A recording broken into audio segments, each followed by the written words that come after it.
everyone. Welcome to All Tech Lansing. I mean, I have an unusual depth of skate history. Yes. You do. Yeah. First of all, how are you? Everything good? I am. I live an extraordinary life. Yeah. It's not faked for Instagram. Like someone once said, like, someone was like, depending on, I know how you show yourself. I'm like, no, like I'm at much happier I am in real life. I don't have time to express, to share with others on social media, like because I'm enjoying every aspect of my life. For sure. But I get it. There's a lot of fake stuff on the internet. You know what to believe nowadays. But you are busy, and that's what trips me out about you. Because literally right before we started here, we were talking about like how you film multiple shows a day, you have multiple podcasts. I mean, how do you plan around your day, and how do you sustain your energy level? Because like I get burnt just talking after one show. I'm like, I need a day to recover. Yeah. No, I mean, I used to be like you.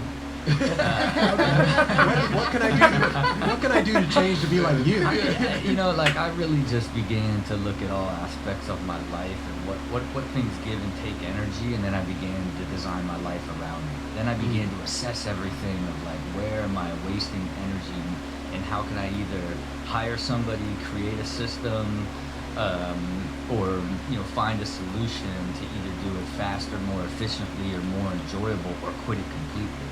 And so I basically just go from thing to thing to thing that I enjoy doing, and if I didn't like doing it, I made it or created it in a way that it was more effortless for me, so it didn't drain from me. Right. Because those draining things can drain you. That's right. No matter how you look at it. Yeah, and you would shoot a podcast for 3 hours and have the soul sucked out of you. That's how shooting television was for me. It used to take me 4 hours to shoot one episode. I shoot one episode now in 25 minutes. Wow. And wait, what changed there? Because we used to shoot with way more clips. We would, for a 22-minute shoot, we shoot for an hour.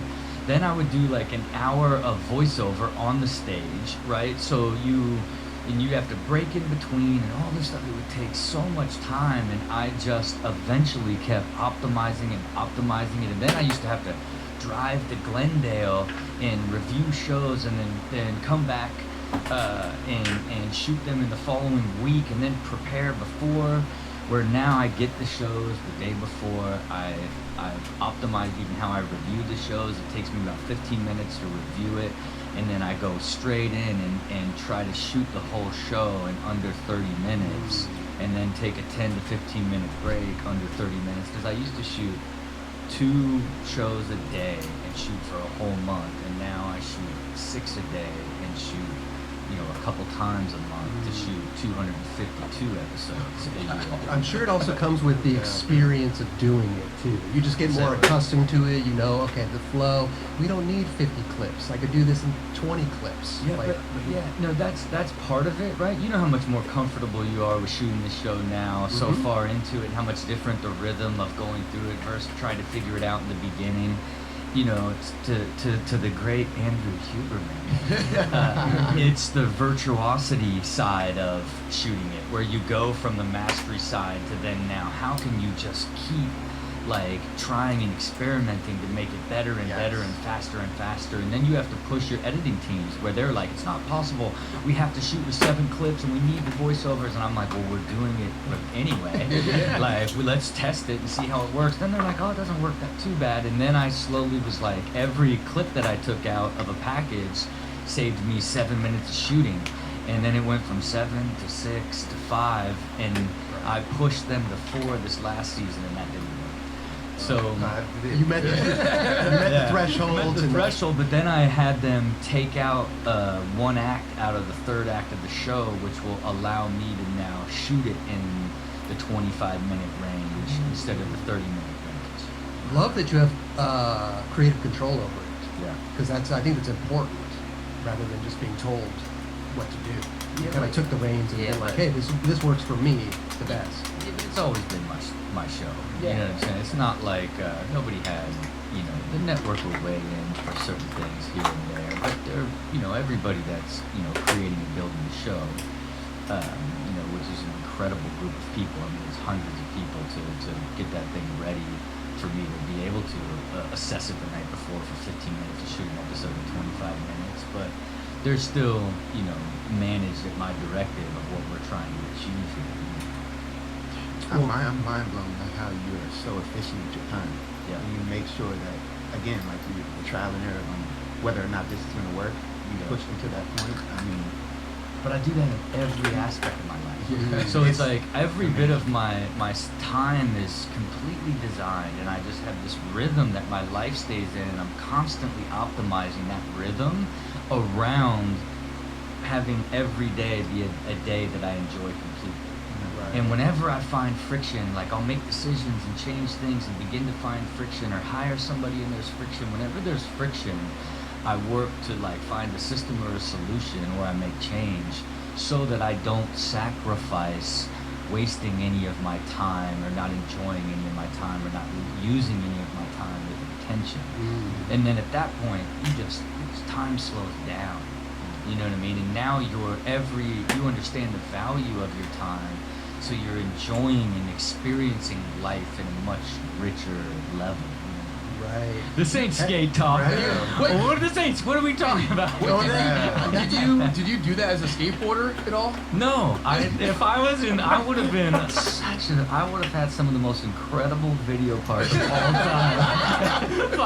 if I had this way of thinking and this level of systematic approach and like, you know what I mean? The only place that I really applied this level of sort of thinking was to the last year I entered Tampa Pro, right? Because you got to think, like, we were shooting an episode of Robin Big around it. It was like Fantasy Factory versus the Barracks, and me and Barra were gonna have the battle for 5Gs on who placed higher in Tampa for the Robin Big episode. So I hadn't entered a contest in like 6 or 7 years, and so all I did that year is I watched every single run of the amateur contest.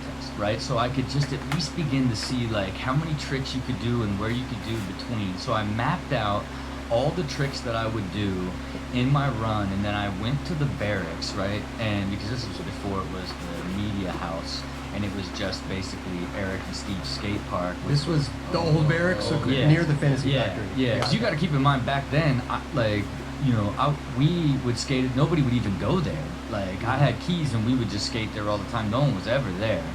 So I went there and used sort of the park layout, and I did my run over and over and over till my body broke down, right? So I would just do it over and over, and at about the 45-minute mark, my body would break down and I couldn't skate anymore. Then I would see how long it would take for me to recover. Then I went back and did it again till my body broke down, and then I just got to where I could do that run over and over until my body started to break down and I would stop. That was at about the 25-minute mark. That was 2 weeks straight I did that. Then when I got to Tampa for the practice, what I do all the years in the past, I skated for like 4 hours as much as my body, sweat the soul out of my body. Then by the time it's ready to take the run, my body doesn't even work the next day. When it's time to finally do your run, you just bail the whole thing off, right, and go straight to Ybor. And so I got there, and I swear, like mapped out perfectly. I did the run flawlessly, like 10 times in a row, and stopped skating after 20 minutes. Perfect. And then left and came back, did the run, qualified to the finals, and ended up getting like 7th place, which was the highest I'd ever placed in Tampa from skating in it for 15 years before, you know what I mean? So that was the only time that I really, methodically approached like how to get the most out of skateboarding and doing something on that level that really worked. But it was like really the pressure of I didn't want to get there and like not do anything. I did want to be Barra. Well, you also had a show behind it too. That's it. And I didn't want to you know what I mean? Yeah, you know what I'm saying? You get in there like, oh, we're here to be at this contest, and both of us are like 27th and 35th. Oh, I guess I beat you. You know what I mean? So how did Barra do? He got like 27. Okay. Yeah. He said 27 for a Yeah, reason. hey, Vera wasn't in the park. You know, hey, I was there 2 weeks. I was there 2 weeks in his park, 2 weeks leading up to it. Every single day, he was never He was there. never there. Yeah. Oh my god. But that's the funny thing is like that having the show behind you, Yeah. like forced you to like do all that. Yeah, certainly With motivated. this- yeah, motivated. You know what I mean? That's it. And I think I would carry that forward. You know, I ended up, you know, transitioning into this like weird stunt career. You know what I mean? Where it's like on Robin Big for one episode, it was, you know, we were in, you know, Big Black's hometown, and there was like a place where you could ride bulls, and I rode a bull, right? And it was the first time I had done like a crazy stunt where it was like, what? I'm gonna ride a bull now? And so like it opened up the paradigm of like, man, it's kind of sick to do stunts, because the only other time that I had been put on that level of pressure was when I grinded the 20 stair handrail for the DC commercial, right? Because it was like one of those things. Because I think here's my like the worst part about my professional skateboarding life and my skateboarding life as a whole. I would always look at people doing other tricks and be convinced I could easily do a trick in my mind at that spot, and when I got there, I couldn't even try it. You know what I mean? I was so good at projecting, Yeah, I think it happens a lot. projecting of what I was going to be able to do when I got there, and be like, I can't even like board slide this thing. But the problem with that, the 20 stair handrail, was I had no choice. They had spent all this money and put like the whole thing into it, like you have to do it. Now of course, you know, I capped it, put a square on it. Yeah. We had to put masonite down so it was smooth, not like these kids now that, you know, rolling up back lip in that thing, you know what I mean? Oh, we have it playing. You know, and think how interesting this is from the sense of like, you know, this is way pre-fame, you know what I mean? And this is like this weird like for MTV, like, you know, Yeah. before it was even like a possibility of you know, the idea of a television career was never even something for consideration. Now keep in mind, look, obviously I grinded the 20 stair handrail because you have no choice. You know, like third try, right? Right. It took me like an hour to land a kickflip. No way. Yeah, I was losing my mind, and I'm like, oh my god, I just grinded a 20 stair handrail, and I can't land, I can't I gotta close tell out you this though, commercial. like, that is a gnarly handrail. That is Regardless, huge. regardless of the square cap or whatever, like that's legit. Keep in mind, the biggest handrail I have ever grinded before, that was like 8. You know what I mean? It wasn't like, you know what I mean? It wasn't like, Did you cap Yeah. it because of you wanted a square rail, or because to protect the actual rail? Like, were they tripping on like some like? thank you. Yeah. Thank you for trying to push me to support me for the cap, but Yeah. no, it was round and aluminum, and I wasn't ready to roll that dice. You know what I'm Right, saying? right. Like, because you know, like that aluminum on aluminum is too dicey. Yeah. And that, look at Colin McKay right there running. So did you have any practice like elements to it, like putting? No, I had no practice. There was nothing. There was no way to practice. You know, there wasn't like pads put down or anything. And then, man, the trippiest thing, if you can imagine, I still had to do it Yeah. with those 20 people running behind me. Only now they were asked to be super quiet. So now it's just, you know what I mean? Just the pitter patter of their feet while I'm trying to break through this fear block to do the sketchiest thing I've ever done in my life, you know? But again, this was sort of the beginning of putting myself in the line of fire at a high stakes, high pressure situation to under where you can't decide not to do it. You have to do it. And then the next one was riding the bull, and then it led to getting attacked by a shark, then it led to jockeying a horse, then it led to flipping the car, breaking the car, world record, jumping the car back. Yo, what's up, Bukakis? What's getting hinge? What does that mean? You know, Did you jumping get the- addicted to it? Well, I didn't get addicted to it because, you know, what I always like to say is, like, I'm not like Danny Way or Travis Pastrana or these guys. I think these guys that do really, really hardcore, dangerous stuff and don't think twice about it, like, are built different. Like, none of the stuff that I did I felt was a good idea, but I looked at it more of like, man, it was the worst idea the day of. It always was, this is so dumb. why am I here? Do I really want to lose function of my arm over getting attacked by a shark? This isn't even funny. And then when it's done, it's like, hey, I just got attacked by a shark. And so you want to talk about an adrenaline dump? After those like stunts, I wouldn't even be able to move for like 2 or 3 days because it's the build up, the anticipation. Hey man, I'm trying to look like blue khakis over here, bro. The exhaustion that comes behind it.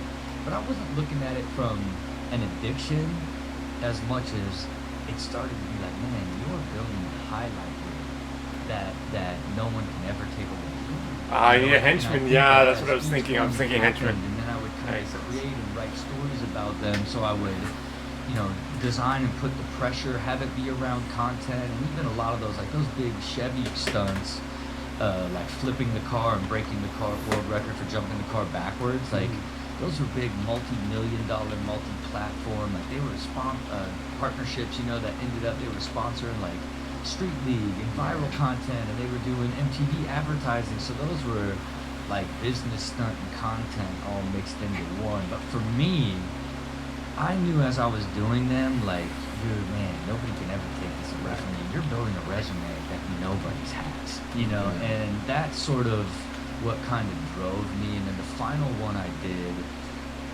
is I jumped a monster truck through an exploding 40 feet through an exploding RV in front of 50,000 people in Anaheim Stadium. Yeah, I remember that. Yeah. Like that was the final scene that I ever shot of Fantasy Factory.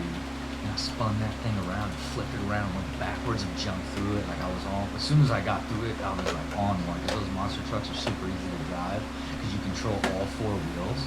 So it's like they're super easy to control. Okay, I didn't know that. But then I got out and I stood on the top of that truck in the middle of that whole arena, like just more in this like moment of like, man, you ain't never gonna be here again. Yeah, This yeah. is the final one because that night my girlfriend at the time's dad was there, and that's when I asked him after that stunt for permission to ask for her hand in marriage. Wow. And it was truly like this transition to where like married life and family life and this sort of like way of living this is that final moment.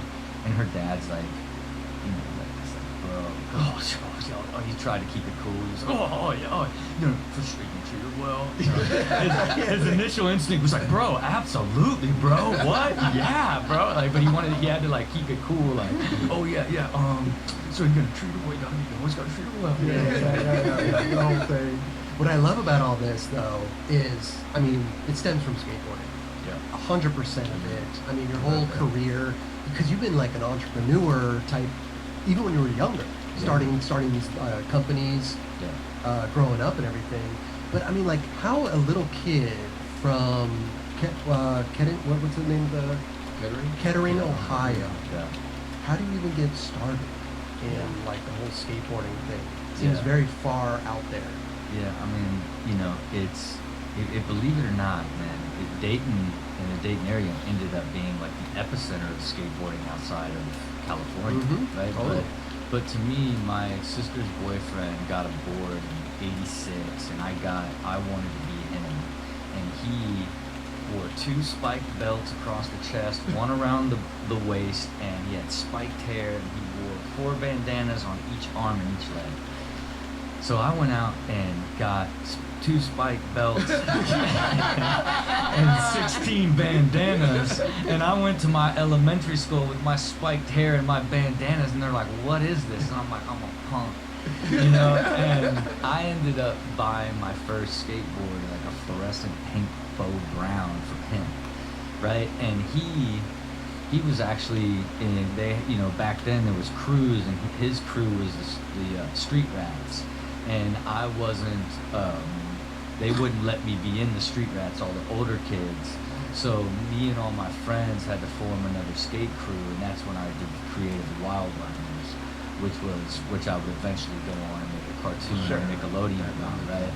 But that process right there, I had my board, and then I went to my first contest a month later and entered a contest. And that was where Neil Blender had done a demo.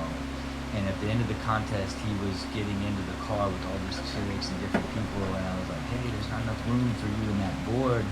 And he's like, you're right, you threw it to me. Wow. And so now I'm like, whoa, I got this Neil Blender board. And so, you know, I skated that thing fully, and I eventually wrote him a letter. 8 months later, I was on GNS and we were teammates. You know what I mean? It wasn't like 2 years or years down the line. It was like 8 months later, hey, it's the Padger. You know what I mean? This was like when you were like 12 years old. Yeah. So I was like That's 12, crazy. and then I got on GNS when I was 13, or like, yeah, right after I turned 13 in the summer, and we were teammates. And then everybody that rode GNS moved back to Dayton. He moved to Dayton, and then started the Alien Workshop, and then turned pro for the Alien Workshop at 16, right? So that's how unusual, how much, you know, the beginning of the layers and layers of serendipity and synchronicity Yeah, I that guess. exist in my life on sort of an ongoing basis and overlapping basis. I guess so, yeah. That was the beginning of my skate journey. It was really, really fast. How did you even get on GNS that quickly? Yeah, man, Were I you guess so. sending them like clips of you doing stuff, or how did that even? It's 87. Man. I know, What but are we doing? What are we doing? contest. They don't. Yeah, they don't. Yeah, there's no. It was the true. It was back then. It was the NSA contest, right? And I was like winning like regionals and district. You know, like I was. Well, I guess before I actually started winning them right when I got on. But really, it was Mike Hill, who's the graphic artist and designer for Alien Workshop. He rode for GNS at the time and lived in Dayton and then moved to California. So I would go. He ushered me into being on the company, and then I would go and stay with him in San Diego, because then he started doing skating for them and doing their graphics. That's where Chris Carter came in and became the team manager. And that's when they got together and decided to form the Alien Workshop and move back to Dayton to start it. Okay. You had nothing to do with forming Alien Workshop at that time? Well, at that time it was a like Mike and Chris were decided to do the company. Then me and Dwayne Petrie and all them got together, committed to doing the company with them, because GNS wanted to turn both of us pro at that time.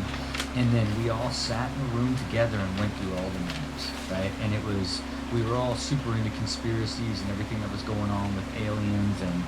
And at the time, you know, they were basing the concept around Project Blue Book at Hangar 18 in the Dayton Air Force Base, is where they were re-engineering UFO technology. So we were like, should it be Project Blue Book? It was going to be something around, and then they were saying they were re-engineering alien or UFO technology in little alien workshops inside Hangar 18, and that's why we ended up choosing Alien Workshop as the name. And then one of the interesting things about the logo is, if you look at the original logo, it is shaped like the Denny's sign, because Neil lived in like San Clemente and Mike lived in Oceanside, and they would meet at Denny's in between and ideate and come up with the entire concept. So when he designed the original logo, he did it in the shape of the Denny's sign as like an ode to where they created it in the first place. I love the story behind it. Yeah. No, it's fascinating. Yeah. It's fascinating. So when Alien Workshop was kind of born, and they were going to turn you pro on GNS, did you Yeah. go and immediately turn pro for Alien, or Immediately. Immediately, Yeah. right off the bat. Yeah. Okay, that was what year was that? 91. 91. Yeah, because you got to think about this from a Dayton perspective. They moved back to Dayton, Ohio from San Diego to start it, and they built it with. That's kind of the logo right Yeah, there. Right? Wow, I yeah. didn't They know that. built it to, and we're in Cal Skates distribution, right, which was owned by Jimmy George. And you got to think what Jimmy George revolutionized professional skateboarding contests. It was the first contest. Mike Hill, you know, the graphic designer for Alien Workshop, led the design of like the first banks ever, the first pyramid ever, the first handrail ever. All of these things were at these first contests that were in Dayton. And to me, I always look at that as like why I eventually, like went on to build Street League was like, man, my 11 and 12-year-old mind watched like these giant innovative skate contests in arenas in my hometown, right? Like, so it was already, and I was, I grew up, I like to say I was raised by entrepreneur wolves, because all of these guys around me were building companies. He was building these big contests. He had the Cal Skates distribution. They had the skate shops. Like, then Alien Workshop came back and started there. Like, Mark Heinzman, started Front Clothing. I just was everyone around me was just building companies and creating businesses. So I just looked at like, well, of course I'm going to do that too. And I looked at myself as a business when I turned pro, and then, as soon as I got to California, started my first company, which eventually was Orion, when I was like 17. I believe it that you were that young. I mean, that time in skateboard history for me like went by so fast. Yeah. But let alone like you were so ahead of the game when it came to that. Obviously you had the surroundings, which is obviously what you said, it gave you that. I'm supposed to be doing this shit. Yeah. And that early on, I mean, I wasn't thinking about business. I'm gonna be dead ass honest. I mean, 17, 16, I'm just thinking about popping girls and just skating for the most part. There's nothing else in between. But like, for you to have your eyes already open, man, it's pretty stunning. I mean, this is why you're here. That's what I'm saying. It's the, like, and it goes back to that, like, nature versus nurture, you know what I mean? Like, I was surrounded by it. And I just didn't even think, the same way that there wasn't even a question to me that I would be a pro skateboarder, you know what I mean? Like, I was surrounded by all these pros, like, they would always come into the skate shop or to the distribution, like, I knew everybody. It wasn't like, like, I had to, like, fight to, like, become recognized. Like, I was recognized so quickly, and then it became, like, I'm going to become a professional skateboarder. Then I didn't ever think about like becoming a business person. I looked at like, this is just what you're meant to do.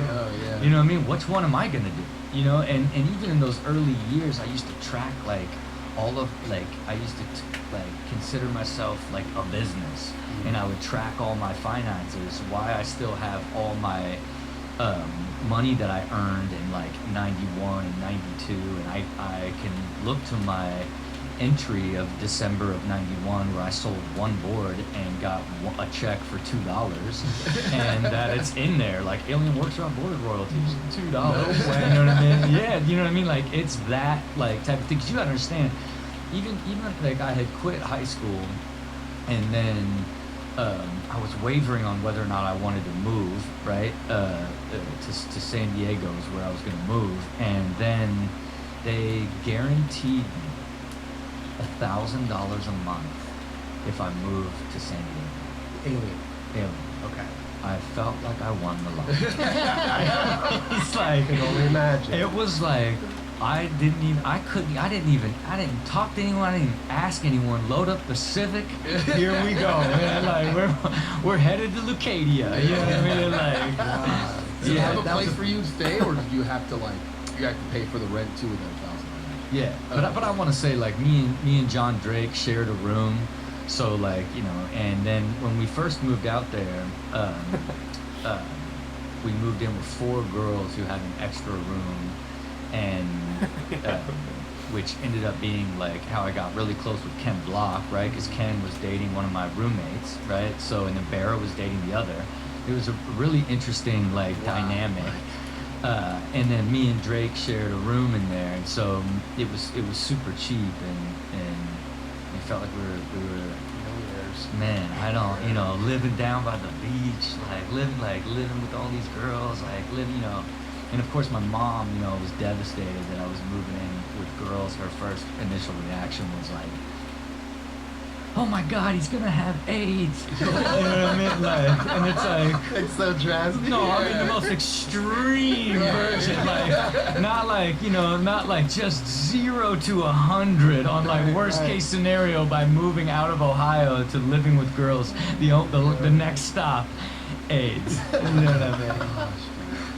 At that point, Alien was still in San Diego, or No, Alien was never in San Diego. It was always in Dayton. Oh, because yeah. you guys were Yeah. saying that.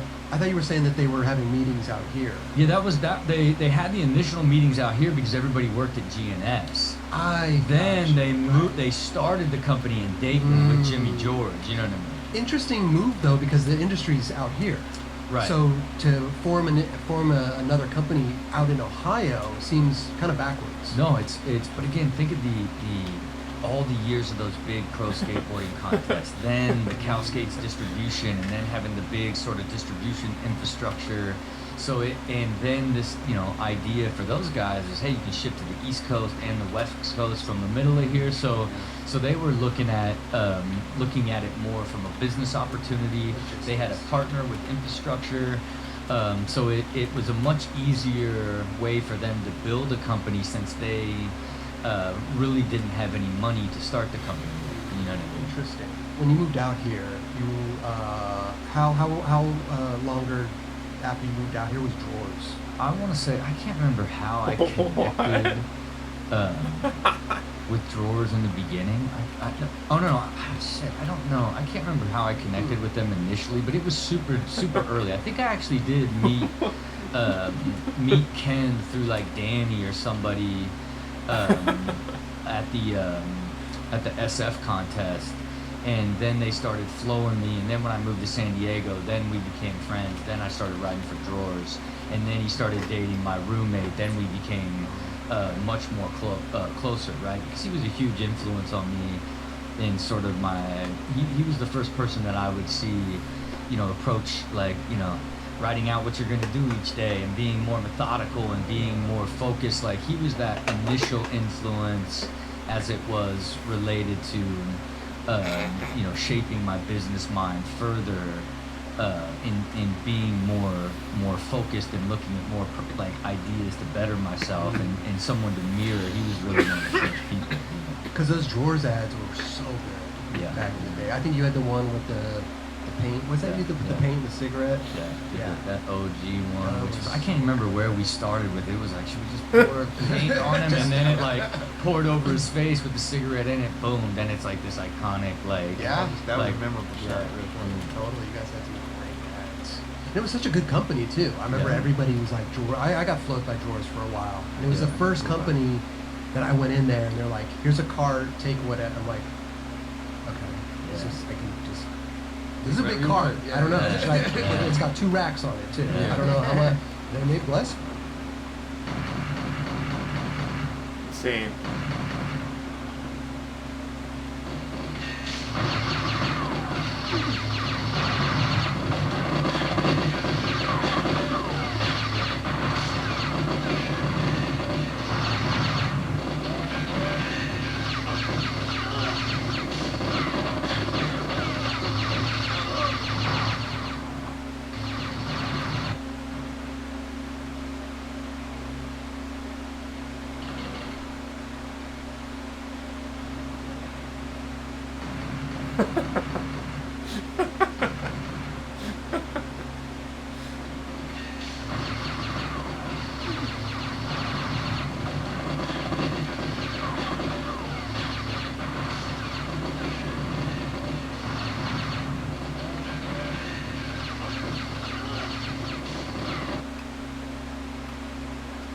Man, it was so dope. Yeah. It was really sick. Yeah, their whole setup in that era was really amazing. When it went to Dub, and then it went to then eventually DC. What was it like? Because a lot of people, or a lot of you have an alien workshop from out in Ohio. How was it getting Josh Kalis and all these new guys, Lenny Kirk on the team? Was that a big part of you doing that, or was it the team manager? Yeah, because you got to think it was, Scott and Bo in Florida, Thomas in Canada, and then Dwayne in Louisiana, and then me and Drake moved out from Dayton to San Diego, and then that's where we started connecting with Kalis and Lenny, back in that time, is really, and then we lived, and we were like the fun crew, you know what I mean? It was like me, Dwayne, John, and Kelly Bird that lived in the crib down on the beach in Pacific Beach that would party every single night. So everybody would come to our house, and it would just be, the craziest dice games and just mayhem. and you know, from the if you can imagine this, it's like like probably like a half a block down the road was Jamie Thomas, who wasn't drinking, who was like planning like building the like on the vision for the video part where we're partying and we'll figure out what we do tomorrow. And then Kalis was caught in that. Because Kalis was like Jamie pulled him out of Michigan, really trying to like help guide his talent, and then we're over here like time of our lives, like you want to come roll with us, and that's what I think ultimately like led to that. And then it's you can see it in the quality of skateboarding from that era, where Jamie went on to create this historic career, where I would probably say like in the 5 years of living within a mile of Jamie Thomas, he did 500 tricks as a professional skateboarder that ended up in magazines and video parts, and I did like 7. You know what I mean? I like to joke that I made like I was just more savvy of deal making and working my way into deals, and I per trick I'm the highest paid skater of all time. Per trick landing, because like if you went through my entire career, my handful of video parts are the only tricks I've ever landed, and then if you looked at all my ads, half of them were bails. You know what I'm saying? Half of them were full poses. You know what I'm saying? And the video part was like 2 or 3 years away from that ad. So nobody ever asked where the footage was. Yeah. I think at the time though there were some questionable ads back then too. Yeah, well, I certainly that goes had. across the board though. Yeah. Everybody has. I can't say everybody, but a lot of people have some questionable ads. Yeah, I don't think that goes down anymore. Yeah, that's No, the thing. It's few and far No, in between. that time. Especially in if it's that time. gnarly, you can't pose a gnarly trick and put it out. Like, Yeah. a gnarly. Yeah. Yeah, man. we got away with a lot of posing back in '95. Yeah, you guys really created. I mean, Alien and Drawers. I mean, you were a big part of Drawers. A little bit, you know what I mean? Like I think really, so. You were face of it. Yeah, For sure. Yeah, no doubt. Like, like once I moved in and got connected with that group, that really led to, then DC obviously like pushed that to a much further level, and I'm thankful and grateful that I built that relationship, made that connection. Ultimately, was offered to like, hey, do you want to do a signature shoe? Which really changed my life completely, right? Changed my trajectory on everything, and then obviously DC really blew up from there. Were you one of the original members of DC? Yeah, so it was Danny and Colin. Yeah.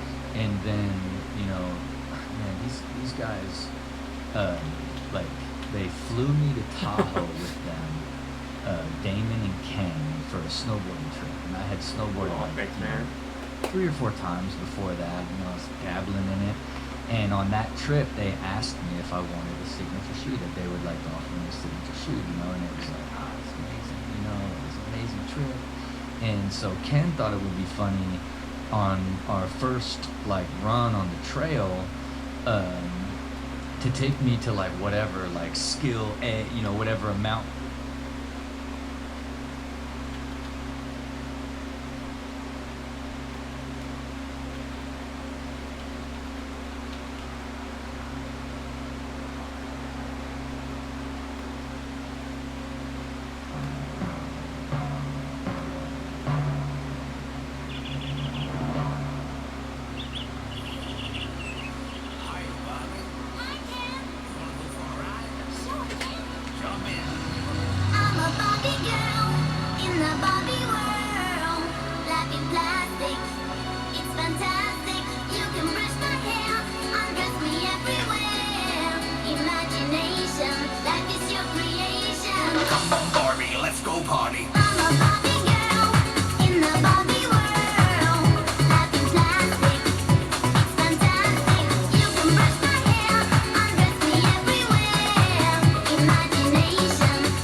the fuck, man?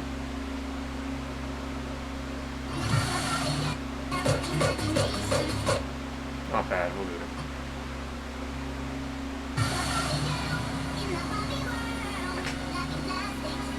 Fantastic, you can brush my hair, undress me everywhere. Imagination, life is your creation. Come on, Barbie, let's go party. I'm a Barbie girl in the Barbie world. Fantastic, fantastic, you can brush my hair, undress me everywhere. Imagination, life is your creation. Is this Spoj?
That was pretty shit. It was a terrible remix.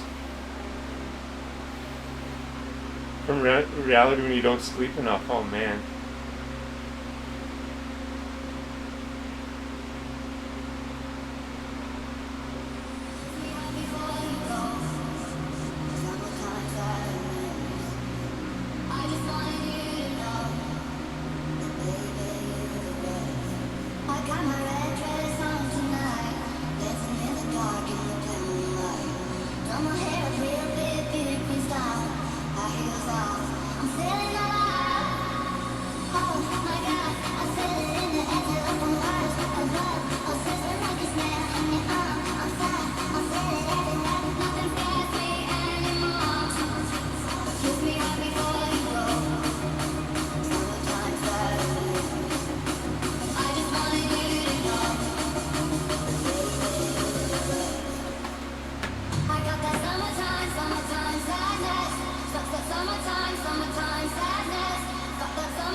Christian.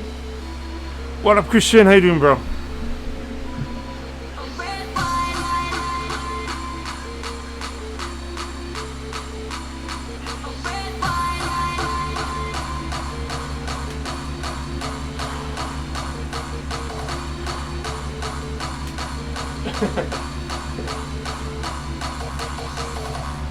Hey, that would be. It would be an honor, and that would be amazing.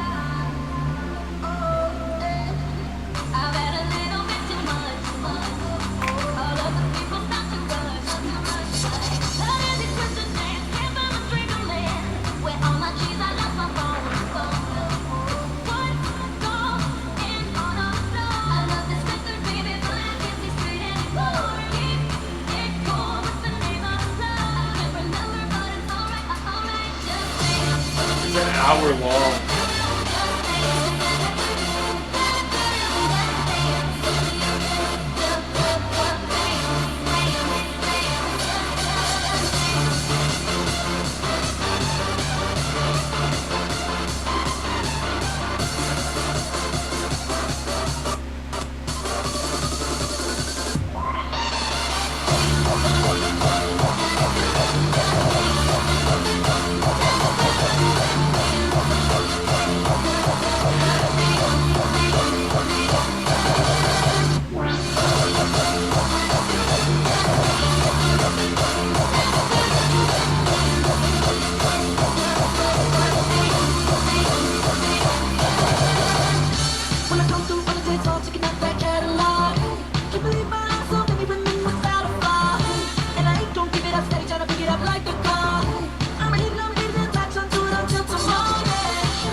face, put my finger on your tongue, cause you love the taste, yeah. These hearts adore, everyone the other beats heart is for.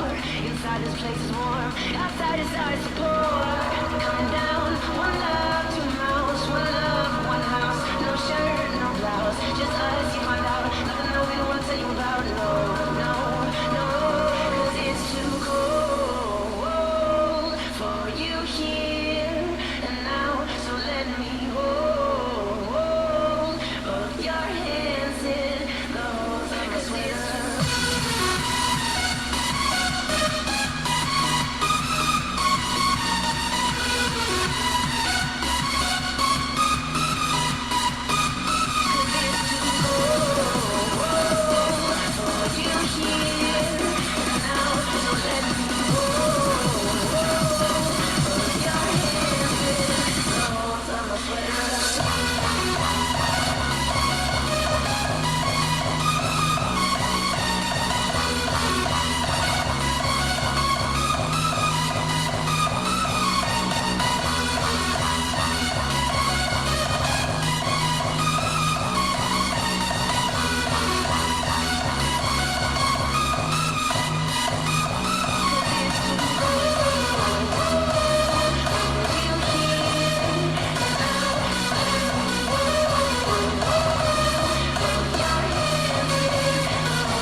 think I've seen him before. I think I've seen him.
Should we do it? Should we do it? Should we expose our abs? We'll do it hanging. Let's see where we are today, just as a progress. I've been neglecting my abs, I'll be honest.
Take it to the chin and bring your fantasy.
That's just how you live. Oh, take it all, but you never can. Should've known you was trouble from the first kiss. Had your eyes wide open. Why were they open? Gave you all I had and you tossed it in the trash. You tossed it in the trash. You did. To give me all your love is all I ever ask. 'Cause what you don't understand is I can't never ever. Throw my hand on the blade of it. I should be kind of ashamed of it. You know I do everything of it. Oh, throw my hand on the blade of it. I should be kind of ashamed of it. You know I do everything of it. Oh.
Jeez, Lex, is that you?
Jeez, Lex, is that you?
Like the ceiling can't hold us. Can we go back? This is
We'll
We all want to be Z's.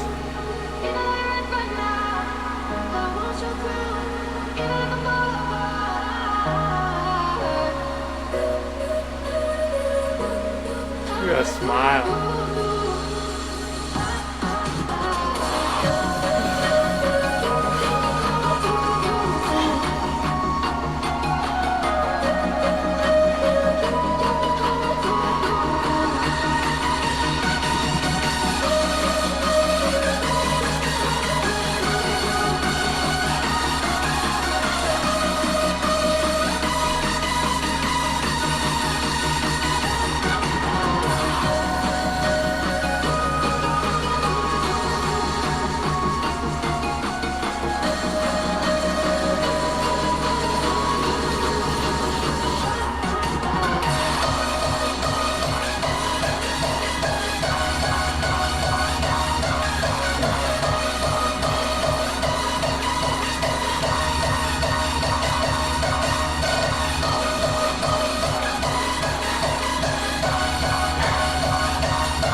Thanks for being here. Want to raise somebody? Thank you. Appreciate it, everybody.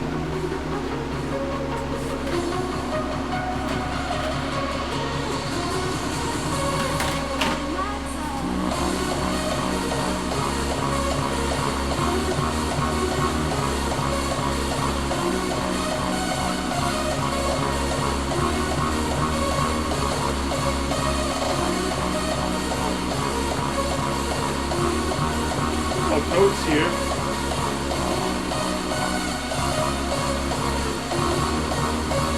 Toad's here. Okay,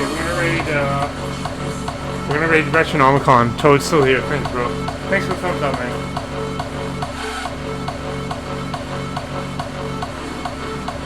Peace, yo, peace, man.